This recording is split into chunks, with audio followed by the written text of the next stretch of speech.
From the Detroit Free Press, it's Tuesday, March 3rd. Here are today's top stories, presented by Bush's Fresh Food Market. Bush's has over 4,000 Michigan products, including the freshest fruit and vegetables, meat, seafood, and baked goods. Stop by one of Bush's 16 locations for the personal service you expect from your neighborhood grocer. This is J.C. Reindl for the Detroit Free Press. Detroit-based Compuware is being sold to one of its competitors. The buyer is BMC, which, like Compuware, is in the business of selling mainframe software. Also like Compuware, BMC is owned by a private equity firm. The sale was to close in the coming months, and terms were not disclosed. It is not yet known whether the sale will result in any layoffs or relocations from Detroit. Compuware has been owned since late 2014 by a private equity firm called Thoma Bravo. Thoma Bravo did a $2.4 billion leveraged buyout to buy Compuware and take it private. Compuware is now down to between 500 and 1,000 employees. It once had as many as 15,000 worldwide. For the Detroit Free Press, I'm Kristen Seamus with a story about the most vulnerable people in the global coronavirus outbreak. As of Monday, the U.S. case count rose to 100, and all 6 Americans who've died of COVID-19 have been older than 50.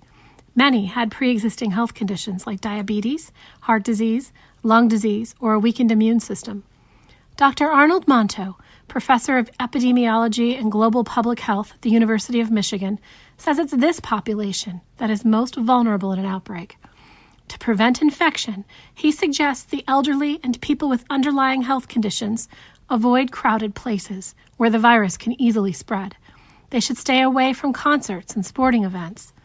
Health officials also advise all people to wash your hands often with soap and water, or use hand sanitizer that contains at least 60% alcohol, to avoid close contact with people who are sick, to use a tissue or your sleeve to cover your mouth when you cough or sneeze, to avoid touching your mouth, nose, or eyes with unwashed hands, to clean frequently touched surfaces like doorknobs and light switches, and to stay home if you're sick.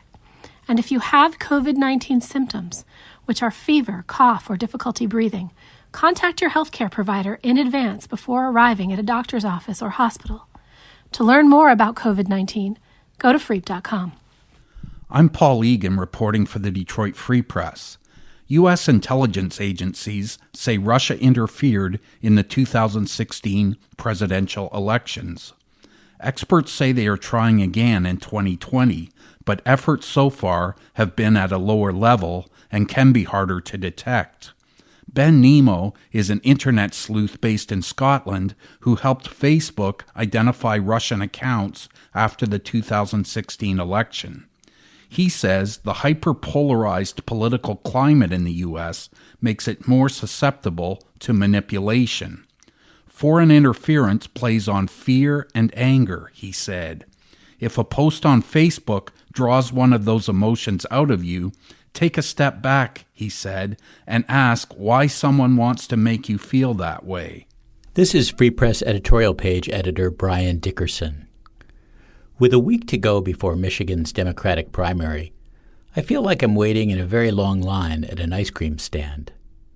And I worry that by the time it's my turn to order, they'll be out of everything except vanilla. Just a month ago, a dozen candidates were in the hunt for the Democratic nomination, including 3 women. But by the time Michiganders go to the polls on March 10th, the Democratic field will likely have been pared to 2 or 3, all white men in their late 70s. It's outrageous that Michigan voters won't be able to express their druthers until most candidates have been eliminated.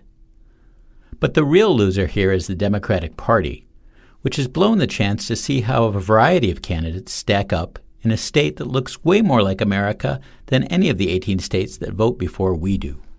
I'm Kirkland Crawford with the Free Press Sports Department and an update on Michigan State basketball. We are now in the month of March, or as many Spartans fans call it, the month of Izzo, since this is the time of year Tom Izzo's teams tend to shine.